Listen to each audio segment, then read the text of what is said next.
Hello, uh, everybody. Welcome to the first official episode of Tea with Mr.V. Um, yes. So sorry, I got a slight delay. Okay. So yeah, everybody, this is my show. This is where I sit down with other TikTok creators, and we have a bit of chat, some Q&A, and some tea. So for today's guest, you can see that we have the lovely BurrtyTheBard joining us Hello. today. Yes, Bertie, why don't you introduce yourself and your TikTok and stuff? My name is BurrtyTheBard. I'm one of the founding fathers of ThisShowIsAMimic. I'm the Dungeon Master for our Saturday Sorodin campaign, and I am closing in on 10,000 followers on TikTok, where you can find me under the name BurrtyTheBard. I just made a video baiting a load of people at the Star Wars fandom about how bad flourishes are. So I've made about 300 followers overnight. It's a really easy scheme. It's real easy just to poke the bear. Every now and then, just stir the pot in the Star Wars fandom, and you'll get loads of followers. Yeah. It's like that's the only content that I see. Only actual Star Wars content I see from you is just making fun of them. Literally, I'll make my D&D stuff, and it'll get decent views. Occasionally, one will pop off, and then just if I make a Star Wars video, it is guaranteed. Because I don't make any I love Star Wars, but I don't make any Star Wars videos that are complimentary about it. It's always just screw the Obiani, screw the Obiani. So dumb. So yes, everybody, welcome. And I guess the first proper question today: what are we drinking? We're drinking peach iced tea. Mm-hmm. Delicious. We've got some lovely peach iced tea. Mine is from Lipton. As is mine. And there you go. And because we're civilized. Because we're a tea show, we got mugs. I just so happen to have. I have a teacup. I know what you're talking about. Teacup mug. It's same thing, different shapes. I should not say that to the British. I don't. You would normally drink peach iced tea out of a glass, but because this is Tea with Mr.V and we need to stay on brand. Oh yeah, we've got to commit to the bit. Pinky's out for the Queen. Yeah. Delicious. Lovely. Absolutely delicious. So, yeah. First of all, we're here on your channel. ThisShowIsAMimic. Well, yeah, our channel. You said you're the founding father. So, I said one of. What? Okay. Alright, fine. As one of the owners of this channel, what drove you to make your own Twitch stuff and start streaming D&D? Well, I got into this whole TikTok game, and I met the whole D&D community through that, and got involved in a bunch of games, most of which never met once. And I decided I'm gonna make a D&D game, and I'm gonna invite a load of the British people from the TikTok community in. I got 2. No, I got 3, because we started off with a different lineup before we had Aaron. And so we had, it was Grace is the word, who hasn't posted in a while. They took a break. Yeah. And it was Grace is the word, Kenna, Miss Sisha, Hex, and Ben was the original lineup of the Sorodin campaign. And it was always when we first got the game together, we weren't initially intending on streaming it. But before the first session, before session 0, we were like, hey, we're all internet personalities. This could be really good. Should we stream it? And I, just because of myself not having DM'd for a big campaign in a while, I used to be a forever DM, and then I took a big break from being a DM. I wanted to make sure that the party was a good dynamic before we did anything like that. So we did like 5 sessions, and we were all having an absolute blast. And then we decided, okay, we're going to stream this. It was at that point that Grace unfortunately decided to leave us. Yeah. But thankfully, we have the lovely Aaron, Obsidian Olive, to take over with his amazing character, Long Shadow, who, I mean, don't tell him I said this. Might be my favourite PC in the show. That's so cute. Yeah. We're just having a lot of fun. So really, honestly, this whole thing has just been... Kenna's not happy that I said that. This whole thing has just been... We just had something we really enjoyed and we wanted to share it. I wasn't expecting this channel to get the following that it has done. I'm very pleased that it has. I'm happy people are enjoying the show. But ultimately, we would have kept doing it even if we weren't getting any kind of feedback. Because like right now we're sitting at like just over 500 followers, and that's like pretty good so far. Yeah. I honestly, it's more than I could have expected. We're working on getting affiliate. It's just some paperwork stuff we have to do. We've filled all the requirements, so that's in the pipeline. It's all very exciting. Awesome. And yeah, so you are the fabulous DM for the Sorodin campaign, who is, there has been many a praise of your work within our little circles. Like, how did you come up with the whole Sorodin stuff? So the Sorodin world was originally a concept for a novel, a novel which doesn't bear a huge amount of resemblance to the campaign as it stands. That it was mainly just the setting, not the story that I've taken. So I had an idea for a world where the Emperor is on their deathbed and they are leaving behind twin heirs, a pair of girls, one a general, the other a diplomat. And when the Emperor dies, the whole country, the whole continent's going into civil war. Which is kind of how the Sorodin world is. It's not something we brushed into recently. I know what's going on in the wider world.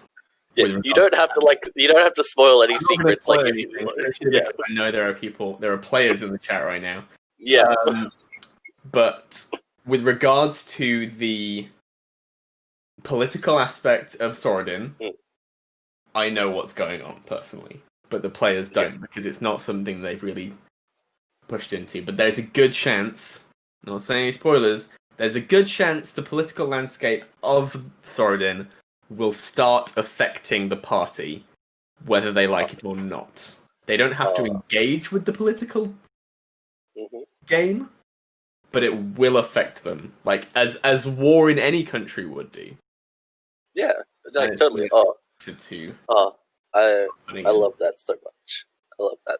I love I love campaigns with like big like political systems where it's like they like set up this whole kingdom aspect, and you don't know whether or not they're right or they're wrong or like anything like that. It's so interesting to play around with politics in your own D&D world.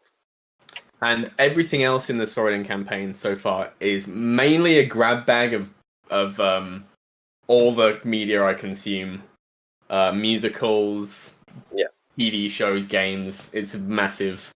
So like I stole the whole god concept for my world from Rick Riordan with the Percy Jackson campaign. The idea that the gods all exist, but they have different faces. So the Greek pantheon and the Roman pantheon are the same thing, they just have different faces, and those different faces have varying personalities, but ultimately they're the same being. That is basically how the gods in Sorodin work. Like, whenever I've had a player be like, what god can I follow? I'm like, any of them. Literally, just name a god. You can have it. Except for, like, anything that wouldn't work, like monotheistic gods. But we haven't had anyone ask to play a cleric of Yahweh yet. So when am I being a guest of it? I follow Thor. I follow Zeus. I follow Jesus. There we go. But yeah, it's always really interesting to hear about like other people's D&D worlds. Yeah, I've tried to like homebrew my own stuff. It's always been like a little like a little bit daunting, a little bit like how would say just I can't really find that creative thing. So like how well did you like kind of how did you put it all together? Like, well, for the world, I had an idea for a specific city where there had been political games played around this specific city. Yeah. I really can't say much without giving away spoilers. No, that's fair. And then from that, I extrapolated. So it really comes down when it comes to like getting a really good core idea. Sometimes you do just need to get a bolt of inspiration, and then from that, once you've got one idea, my system is just to keep asking why. I use this for stories. I use it for characters. So I always say when people are like, I can't think of a backstory or I can't think of all this stuff, I always think, okay, if you've got the character idea, you've got a character, they're a warlock, they're a half-elf, and they're really cocky. Why are they cocky? How has being a half-elf affected them? Why has it affected them this way? Just keep digging layer by layer, like an onion. Like Shrek. like Shrek, like an onion. Alright, great metaphors here, ladies and gentlemen. And in order to get those initial bolts of inspiration, just consume as much as you can of different medias and different stories. Just because there's stuff that's so rich that just a little piece of it you can be like, I'm gonna just take that from that one, take that from that one. I don't know who said it, but it was like originality is just stealing from enough sources that no one can find the original one.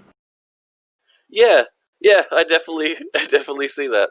Because like when you're watching like say like certain shows or like even like making your D&D characters, it's just like, well, there's like a bit of like this person's personality, maybe this person's backstory might have something to do with this person, and it's all really interesting character building. So well, speaking of character building, obviously you're the DM, but also you're a player in one of the other campaigns here, our little BioShock campaign. Yeah.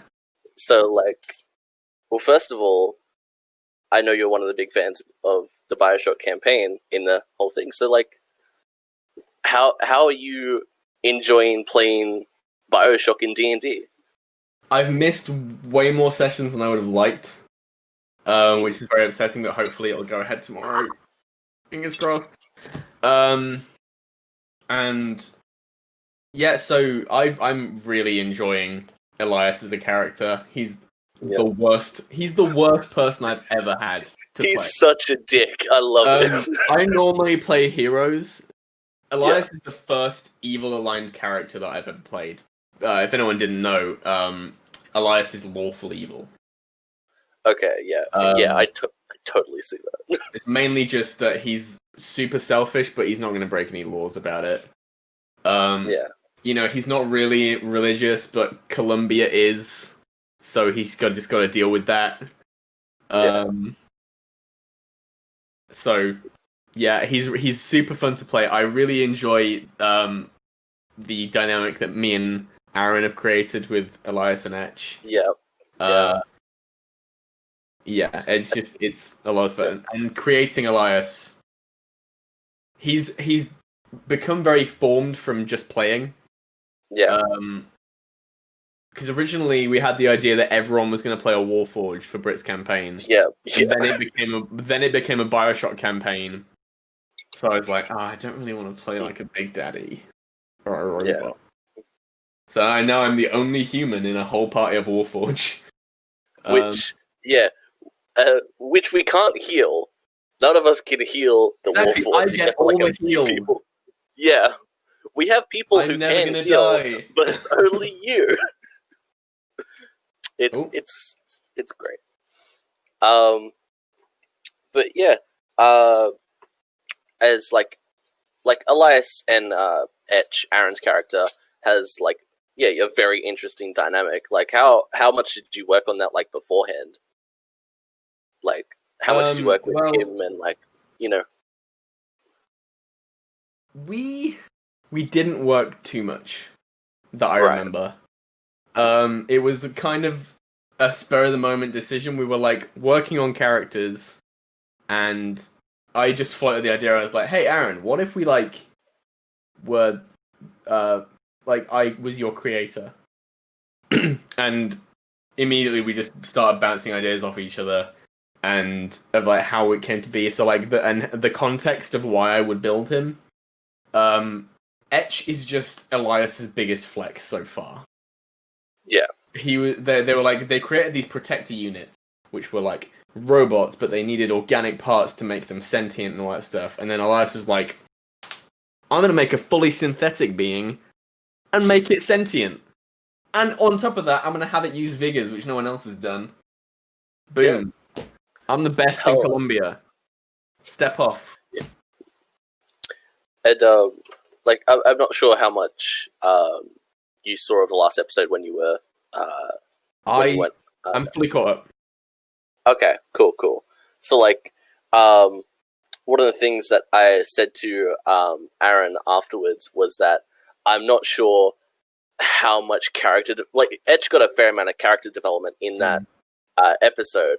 And, you know, there are some things that, you know, can't be said for spoiler's sake. But one of the things that I was talking to him about was that if even though you were there as like I didn't feel like Etch would have gotten as much of a character growth in that single episode if Elias wasn't there, because Elias is such a big personality when it comes to like Etch and stuff. So Elias would have mainly. I'm not sure I would have done an awful lot in that last session. Elias was mainly just going to be laughing at Eternus's antics. Yeah. He would have fully supported that quietly. Yeah. It was. But, Etch is getting some dangerous ideas about religion. Yeah. From the Rapturians. Yeah. And those ideas might end up causing Elias some problems. And as soon as Etch becomes more trouble than he's worth, button. Elias is hitting that button and seeing what it does. It is. I am as much as I love Etch, I want to see that self-destruct button. I want to see it. It's gonna be late game, but it's gonna happen. Yeah, it's that moment where it's just like someone puts a big red button in front of you and just like, don't touch it, don't touch it, don't touch it. It's not an easy button to push. You can't like trip onto it. Yeah.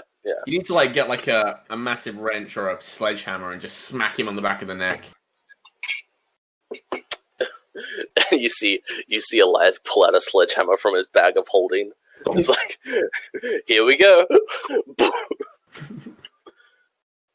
But yeah, one of the other campaigns that I think you're also in is the PGO campaign. Yeah, so the Percy Jackson.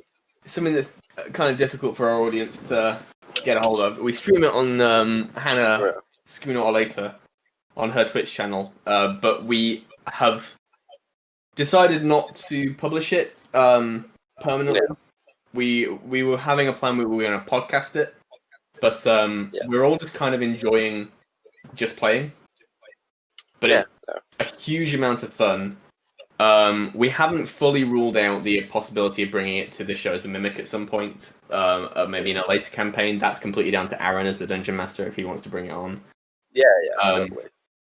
But yeah, it's a huge amount of fun. For anyone who doesn't know, we play in our own time a Percy Jackson themed D&D campaign, which is heavily homebrewed, wherein I play a son of Hades. And I have, with Val, the nerdy niffler on TikTok, she's my twin sister, Calliope, and I'm Cadmus. And it's an awful lot of fun. It sounds like a lot of fun. Like, from everything that I've heard from, like, our group of friends, it's really fun. And, you know, in that campaign, I'm pretty sure you guys are all, like, you're all kids, basically. You're, like... 15. Yeah. So, you know, you're decent. You're in your mid-teens. Yeah. And, like, I... personally, as a Sin, I haven't seen a lot of it, but like when it comes to like role playing and that kind of stuff, like how, like for like say like Elias, you go from like Elias, this like older cocky gentleman, to Cadmus, which is your character. Like how does role playing work for you? Cadmus is he's a bit of a blank slate at the moment. He's getting more of a personality as we're going along.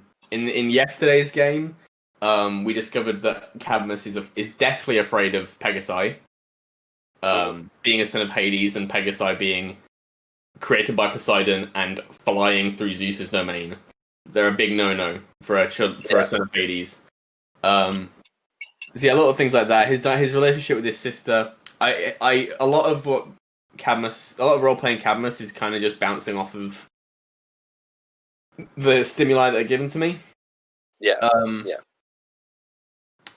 So yeah, playing Cadmus is super easy because he's basically just a self-insert. Elias, I just have a very, very clear idea of who Elias is. Yeah. That is completely open to being changed at some point. But you know, for like my getting into Elias routine is mainly just I put on the voice, and suddenly I'm talking like a Colombian. And you see, creating a sentient robot, it's much simpler than you'd think. You just simply have to get all of these electrodes, put them into this. I make up all the science on the spot. It's very tricky. It's just a very interesting process to get into. Like, a lot of like, I know a lot of voice actors and stuff like have like those like trigger words where it's like a certain word or phrase that you put into an accent and then you're able to like go with it. For Elias, so it's his name. Yeah. I just say, I, Elias Munfrey, of Munfrey's Munitions. Now I am Elias. Yeah. It's just really interesting to like see like people's like role play like perspectives and like how like other people get into characters. So like it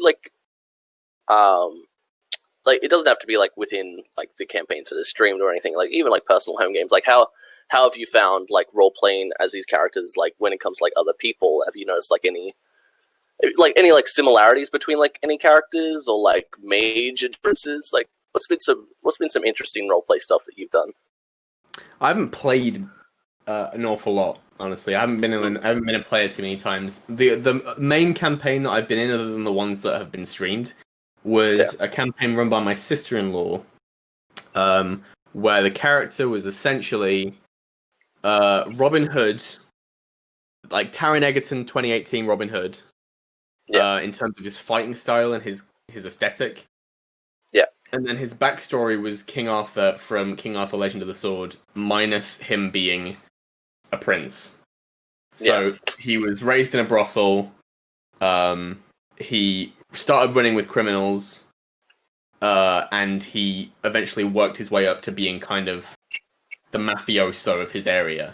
And that was his public identity, was being like this mob boss.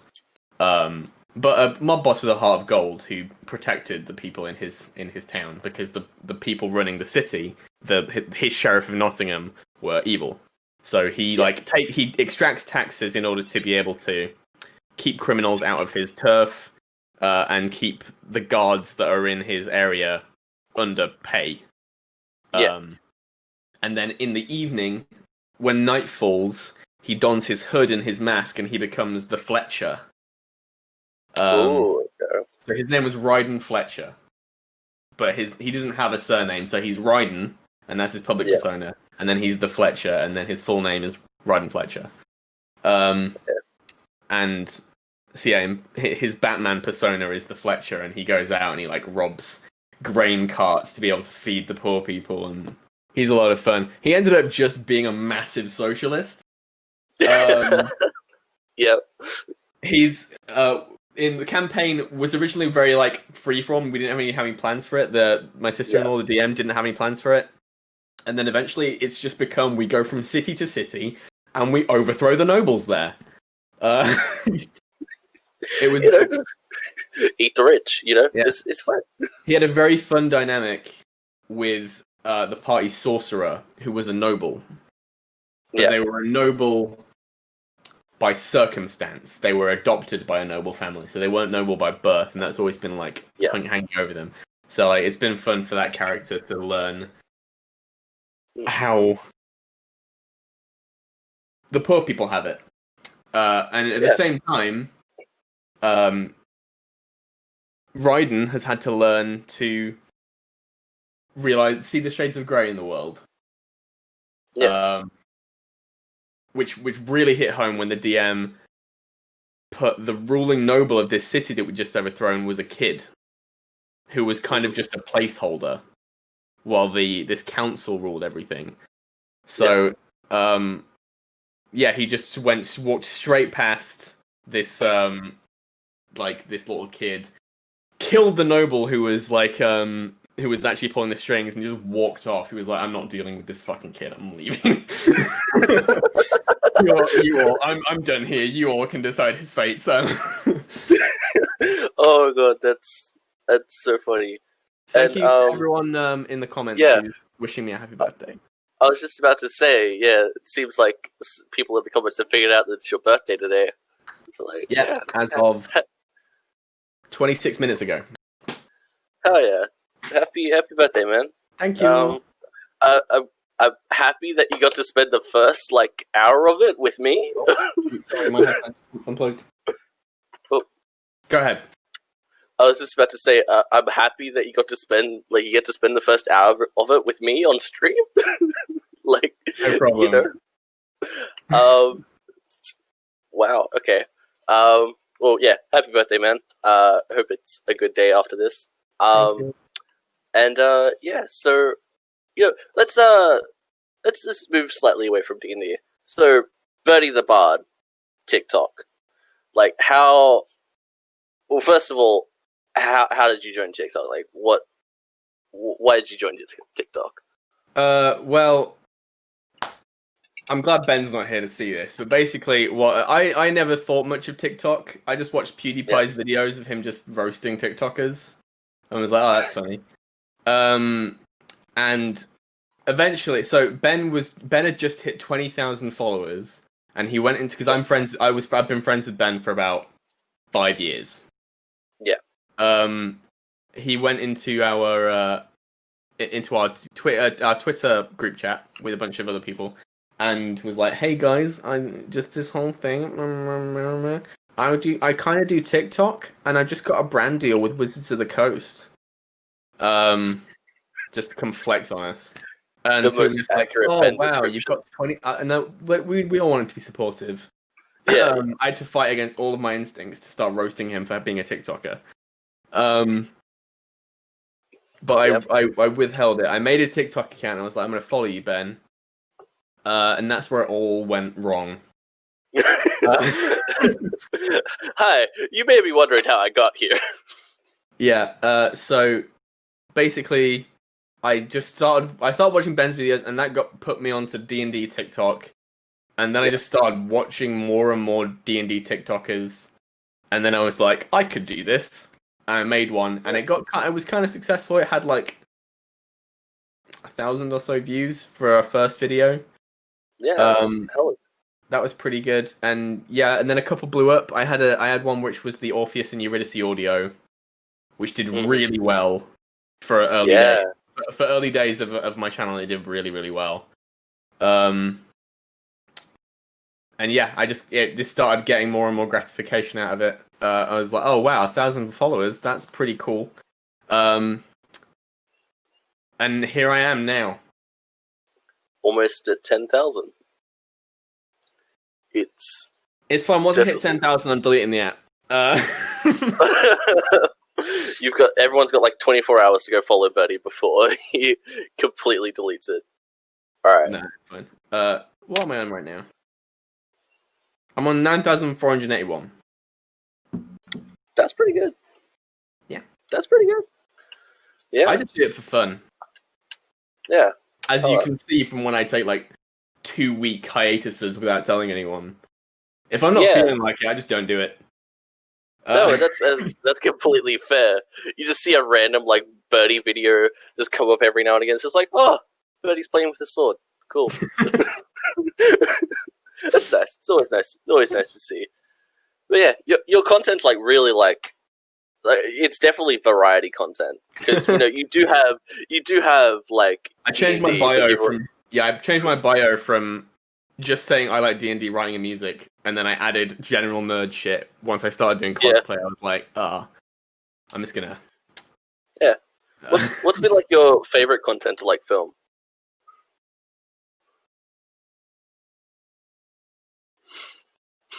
Probably sword content.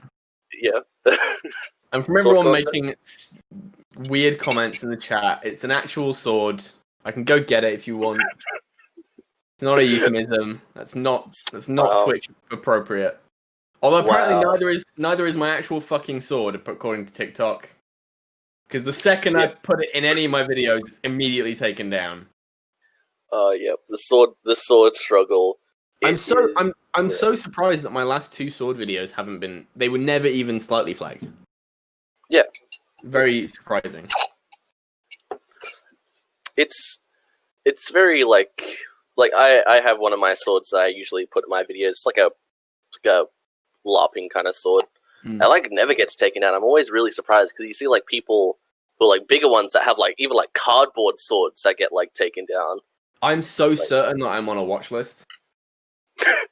Okay, what kind of watch list are we talking about here, Birdie? I'm on a TikTok sword watch list because other people, like Sarah, we love Sarah, but Sarah has quite a realistic looking sword prop that she uses on the regular, and as far as I'm aware, never gets taken down. Correct me if I'm wrong. Yeah. I don't think so. I haven't heard anything of it, but but I can't. I put this in a video. This little foam dagger, instantly gone. Yeah. Never sees the light of day. This banhammer, done. You're done. Awful. It's crazy. It's so crazy. So I'm positive I'm on a watch list for TikTok. Yeah. I swear to God, TikTok. It's weird. It's a weird thing nowadays. You don't know what's going to get taken down and what's not. I've been pretty lucky recently, though. I've not really had any flags. Yeah, that's cool. And the last flag that I had, I appealed it and it worked. Apparently, if you on your appeal you say that it's like a fantasy setting or a medieval setting, they allow it. Apparently, that's what I said in my last appeal, and it worked. So hot tip for all of you sword content people out there. Sword content, all the sword content now. It is, awesome. So like, along with like some of your other content that you do, you also have little tidbits of Star Wars content, and we were talking about this before the stream, but like. Was it before the stream or was it during? Was that right at the start, wasn't it? I think it was like just before we started. I forget. But like, you definitely have a lot of strong opinions about some certain Star Wars things. I love Star Wars. Yeah. Sometimes, unless it's The Rise of Skywalker. Yep. But I also have strong opinions. It's not just about Star Wars. It's just that Star Wars is a big culprit of this. I have strong opinions about how sword fighting is portrayed in media. Yeah. Game of Thrones is I love Game of Thrones, but that's also a culprit of this. It's I would personally, as an enthusiast of historical European martial arts, I would like it if they would do their research and make realistic looking fights. It would be so much more satisfying. It would make it look like the people on screen were actually in jeopardy of being killed. Yeah. I understand why it doesn't do this. Why they do the kind of sword fighting that they do. The reason is because it's difficult to train actors to fight that way, because it takes a lot of skill. Yeah. However, they could kill two birds with one stone, because in Game of Thrones, no one wears a fucking helmet unless they're an extra. If you did that in real life, you'd die. Yeah. So, kill two birds with one stone, start having realistic depictions of armor, put a helmet on Jon Snow, and just have a have a actual sword fighter step in.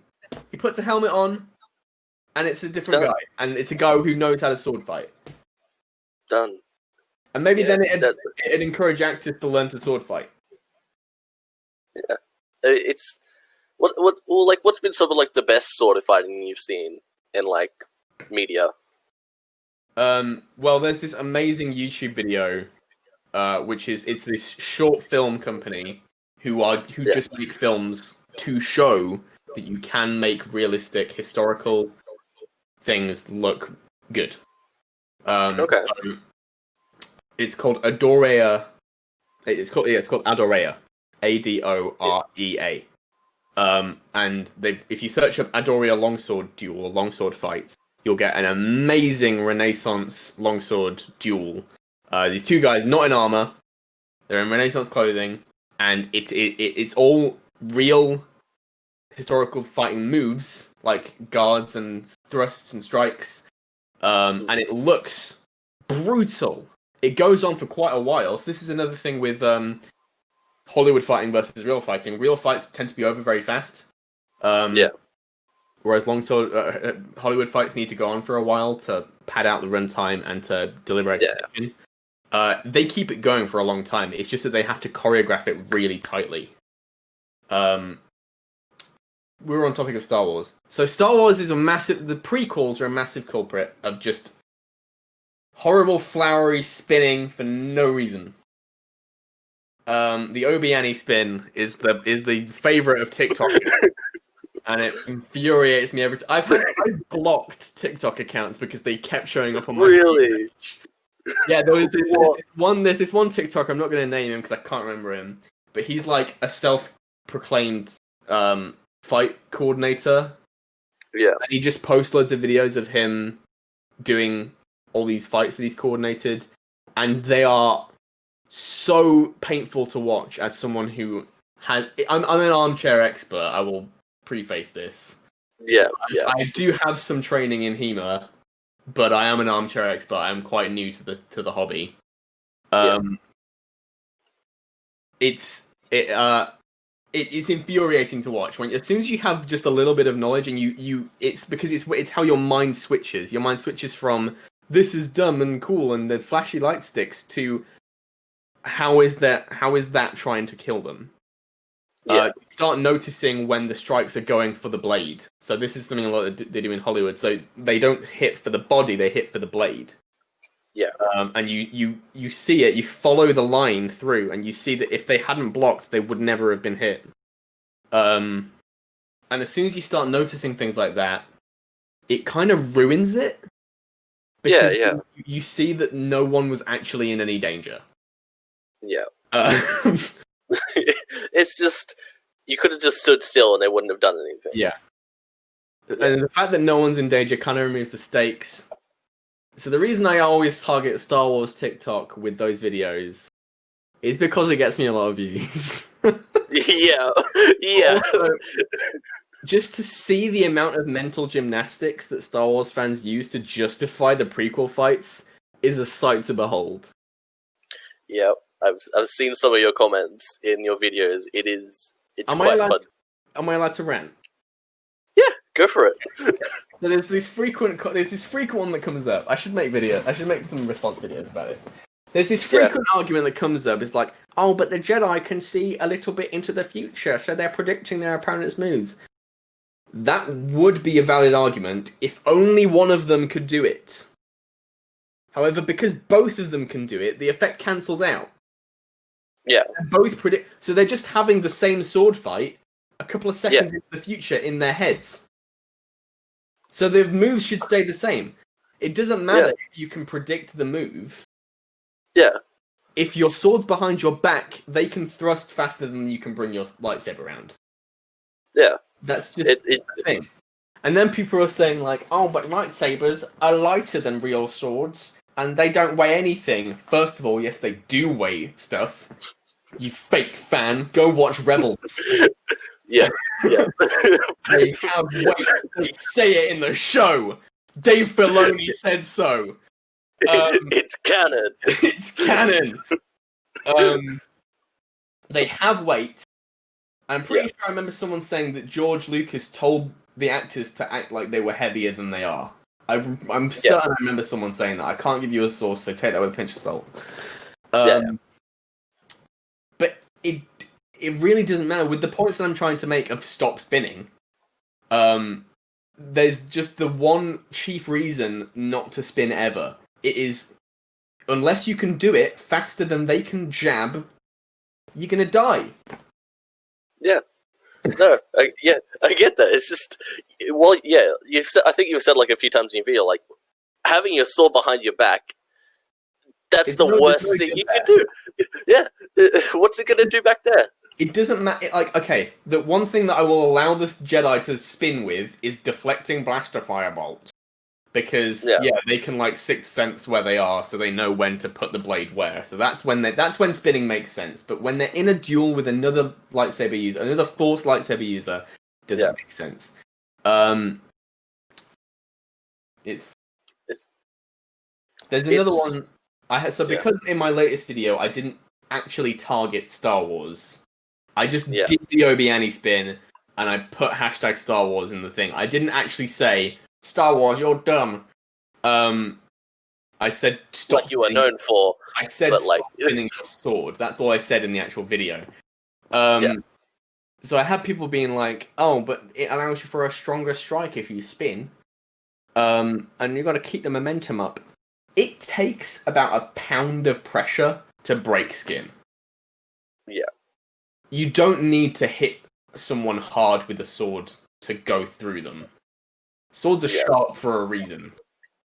Yeah, exactly. They cut, and you don't need to hit hard to cut with them. You're not cutting wood, you're cutting a person. Yeah. Thrusting is even easier than cutting. Yeah. And if you're fighting someone who's wearing armor, stop trying to hit them with a sword, because it's not going to work. Half sword, and then you try and find the weak points, or hold it backwards, hold it by the blade, and hit them with the cross guard with a murder stroke. That's when you're not using it as a sword anymore. You're using it as a polearm, warhammer, basically. That's how you fight armored opponents. So there you go. Basically, all the responses I've had. There you go. And then there's all the people that are being like, well, in this obscure Middle Eastern martial art, they say this. In this obscure Chinese martial art, they do this. And I'm like, I don't know anything enough to say that. And then I had someone be like, well, try this with a katana and see if it makes sense. And I was like, with a katana, it would be worse. Yeah. Katanas have one edge. Also, katanas are garbage. You didn't hear it from me. You know, you just angered every single weeb on the internet right there. The cool guy. Katanas aren't. Okay, this bit's personal. I don't think they look cool. Yeah. And maybe it's the internet ruined them for me. Second of all, historically they weren't very well made. There's a whole heap of historical reasons why that we could spend hours going into. Just, go watch Scalagrim, go watch Shadowversity. They are all better informed than I am, and I'm only getting my information from them and from a little bit of more historical research. So Yeah. you're only getting parroted stuff from me, but it comes down a lot to steel production and metal quality. There's this funny thing. This is just turned into sword talk with Bertie now.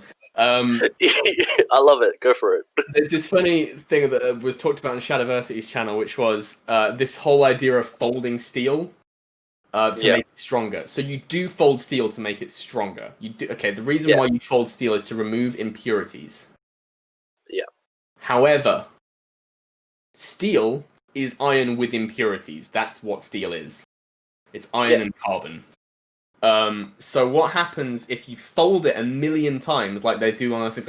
They would spend weeks folding steel in order to make it as strong as possible. They put 400 folds in it. So to achieve 400 folds, you only actually need to do the act of folding it about 10-ish times. Because every time you fold, you're multiplying the number of folds in it by the nth number. So when you fold it once, you got 2 folds, and you fold it twice, you got 4 folds, so on and so forth. So you only don't need to many times to achieve 400 folds. If you were to do the act of folding it about 400 times, you'd reduce it to iron, because you'd just take all the carbon out of it. So if you did that, you'd end up with garbage sword that would just break. It would be the soft as hell. And it would break. So that's that little thing debunked. So there's more things of like, the cultures that use katanas, they didn't have like massive steel armor, not prevalently at least. So they didn't need to have super strong weapons. And the reason why katanas didn't need to be super hard is because they wanted to be as sharp as possible. Katanas are sharp as fuck. Not saying that long swords are blunt, but comparatively, katanas are sharp as fuck, and there's multiple reasons why. Katanas are single-edged weapons, which means they can have a more gradual taper towards the edge of the blade.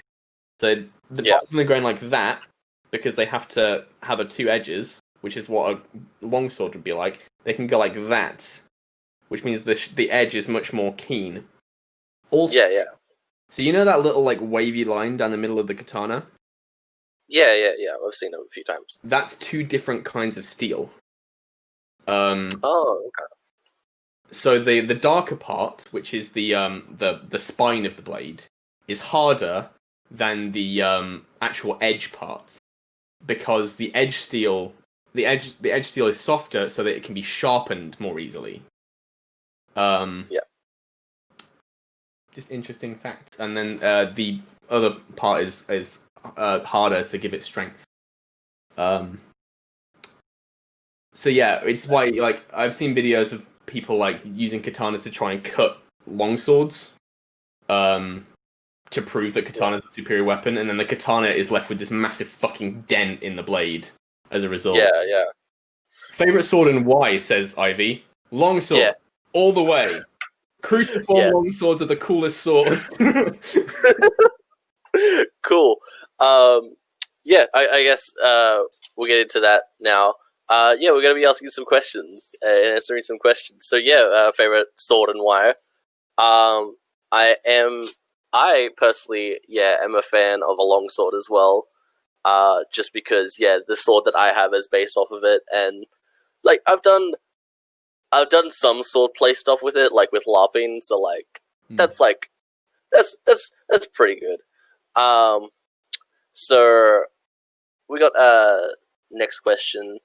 We'll go with some questions that we have received. So from our friend Zach, what was the major inspiration to getting into the D&D community? On TikTok? We'll say on TikTok for now.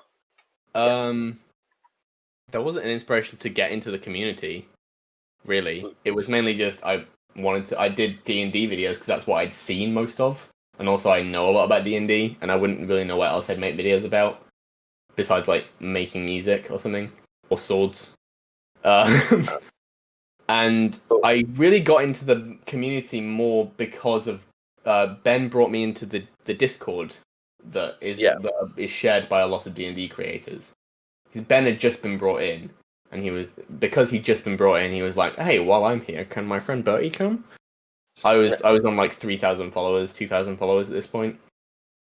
Yeah. So I kind of just got in that way, and then like no one knew me because I only had 2,000-ish followers.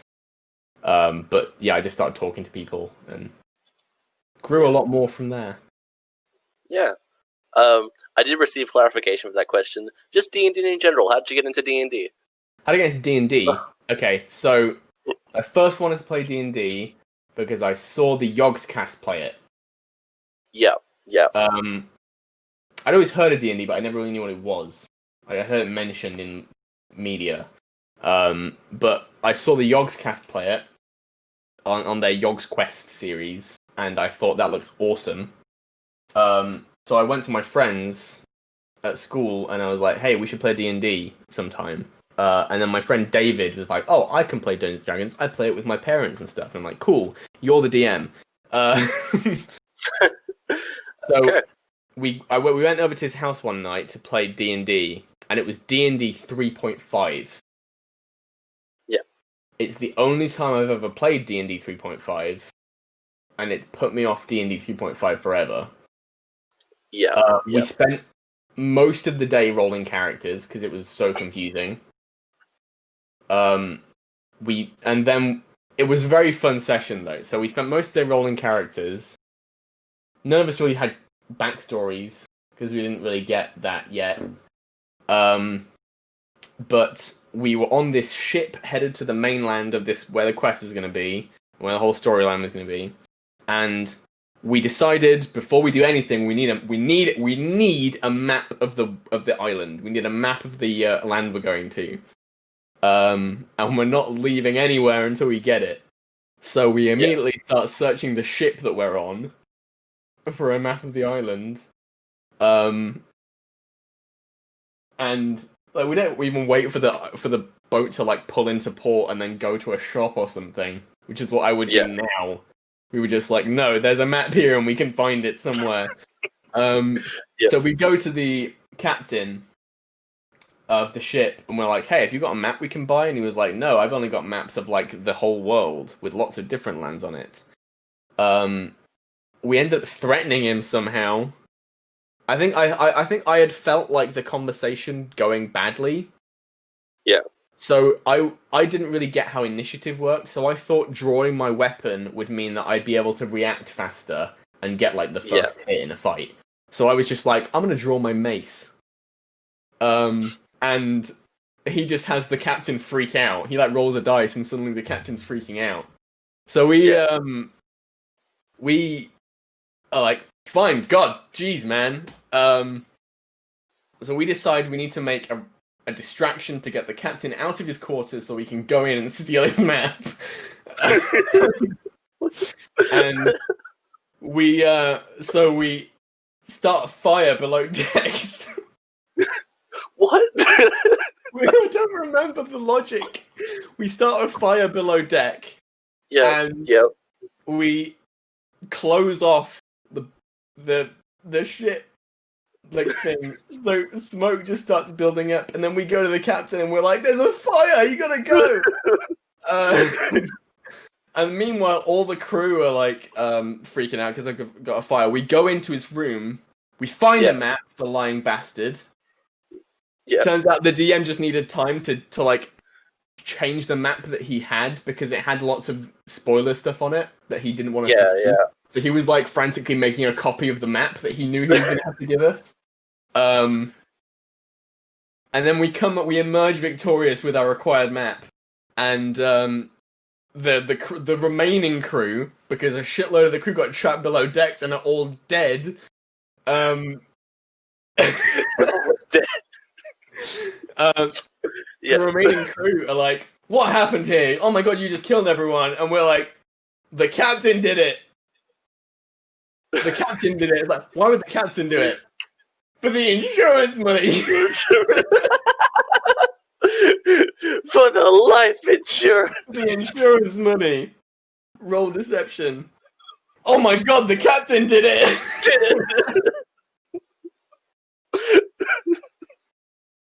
And then we went to a city, spoke to some guards. There was a dragon underneath the city, and we left it, and then we never met up again. Yeah. That was a fucking night, though. We're avoiding swearing. That was a fucking night, though.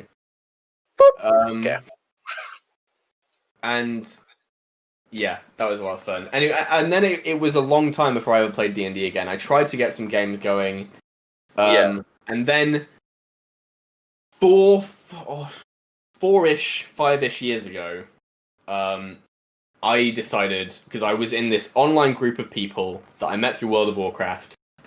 We had a little YouTube channel, and I wanted to do a D&D game, and I wanted to stream it, and I wanted to do all the stuff that we currently do with the Sorodin campaign. Yeah. And it was going to be called The Motley Adventures. It had Bender's D&D in it, back when he was called the Gaming Benjamin. It had Doom Pigeon Gaming, Sarah from Doom Pigeon Gaming, who still does Twitch streams today. Our friend Shield Guy, and our friend fourth person, whose name I forget. And Drac, our friend Drac. None of these names mean anything to anyone. But yeah, so we started this game, and it was garbage. It was hot, stinky garbage. Yeah. So we stopped. Yeah. And then we started again. And then I went to university. And I intended to keep the show going at university, but I never did. So the Motley Adventures died with episode 2.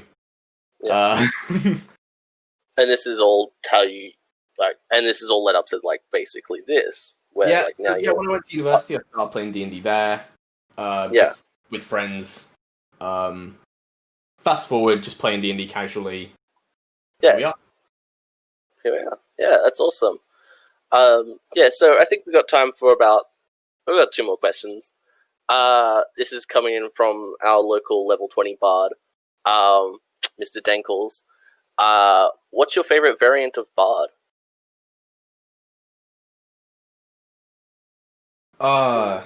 Okay. Probably lore bard. Because I kind of see myself as a lore bard.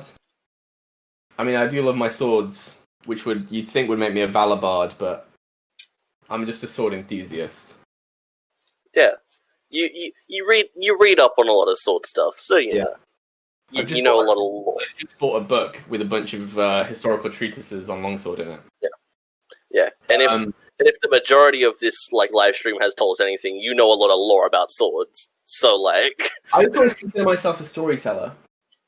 Yeah. So, yeah, that's my logic for that one. It's very vanilla, I know, but I love lore bards. I enjoy all bards. In the Battle of the Bards one shot we did on the Welcome Inn, I played a glamour bard who my goal was just to make the most TikTok bard ever. He was a prostitute. He was a slut. He had a beautiful singing voice. He was amazing. Zephaniah Anaris. I hope I get to play him one day again. Yeah. He was a glamour bard, which is an awful lot of fun. The whole enthralling performance thing, I think, really swung the whole event for me. Really useful in certain situations. And in a non-streamed campaign I play with old university friends, I'm playing a College of Swords bard, which are really fun. He's a very odd build. He's the first bard I've rolled that has a dex higher than his charisma, because he is based mainly around sword fighting more than being a bard. So his spell casting is a little lame, but he's really good at sword fighting. And I get to play... sword bards are really cool for people who like to do combat creatively. Because you get some moves that you can use your bardic inspiration die on, which shove people, stuff like that. And then you've got your spell casting on top of your sword fighting, and it's a really interesting class to play, especially for people who main fighters. If you main a fighter and you get the chance, play a College of Swords bard. Yeah. Here's just one more question from me. Why are fighters the best? Fighters are just so awesome. This is the sword nerd in me because I like to describe my combat. But there's nothing boring about fighters. Yeah. Nothing inherently boring about fighters. They're fun to play in combat. Like I don't really like champions; they're a bit boring. But battle masters have so much utility in combat. They're so much fun to play, and also I think honestly, playing a character that has a boring, i.e. human race, and a boring, i.e. fighter class, is a really good exercise for people who want to get better at role-playing. Because you can't rely on being a fucking inquisitive rogue drow who his entire backstory is, oh, I'm so edgy and this, that, and the other. You know, wasn't that the character that you were going to play in, like, our State Squad game? No, he was a tiefling. Okay, alright. And I've earned the right to play exotic characters. I've named human fighters. You've earned the right. Oh, buddy. I don't know if that's mine. Oh, okay. So it appears we've Sorry, I'm back. Yep, okay. Oh, That's sorry. cool. That's my bad. That's okay.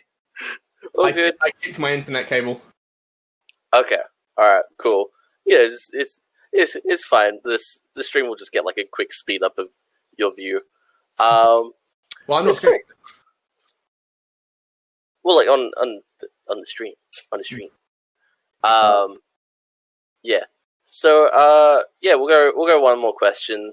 This one's from the chat. Somebody you may know.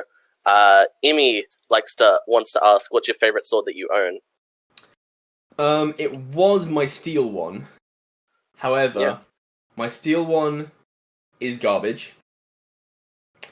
I could go into a whole other rant about why. And it was bought as a prop. It's really cheap. Yeah. My new favorite one is the one that arrived this week that I bought myself for my birthday. And it's a nylon training sword. It's built specifically for training HEMA. It's properly balanced. It's the right size for a longsword. Even if it is made of nylon, i.e. plastic, it's so satisfying to wield. And yeah, I think that's definitely my favorite. Yeah, alright. Awesome. Well, I think for the first episode of Tea with Mr.V, I think that about does it. And yeah. Thank you, Buddy, for coming on and being my first guest. It's been a pleasure talking to you and learning about swords, I guess. This has been more educational than, like, chill. Like, it's been chill, but, like... You've spoken to me in Discord before. Any conversation, if you go on for long enough with me, devolves into sword talk. Oh, yeah, totally. It's been a lot of fun. Thank you. And I have enjoyed drinking iced tea. Unfortunately, I may or may not have drunk it all out of my cup. So, like, I'll be with you. Yeah, I'll be with you in spirit. Yeah. Delicious. All right. Absolutely. Remember, everyone. Pinky's out for the Queen. Of course, because we are all British. So yeah. You are in the corner. This is true. So yeah. Thank you everybody for coming by. We will be back again next week. For Tea with Mr. V, same time. If you do have any, I think it's going to be either Ben or Aaron. I do have to follow up. But yeah, thank you all for coming. If you would like, we have, I have my own email set up, and we have a Twitter set up. So if you have any questions that you would like to ask our guests, yeah, tweet it at us. And, you know, we will answer some lovely questions. Remember that the other two campaigns on here, our other two shows, we got Mr. Birdie's campaign, the Sorodin campaign, which will be happening, if I am correct, that would be... Saturdays, 2:30 EST, 7:30 EST, 6:30 GMT. Awesome. Thank you for that. And tomorrow, I'm pretty sure we'll be playing BioShock, if I'm correct. Yes, barring any crises. Yeah. And yeah, that will be at 7 p.m. EST tomorrow. Not sure how that works with like other time zones because Birdie's on top of it as always with other time zones. But yeah, that will be at 7 p.m. EST. So if you want to come watch me and Birdie play in that, come on by. So yeah, thank you all for coming, and I guess that's the tea. Bye, everybody.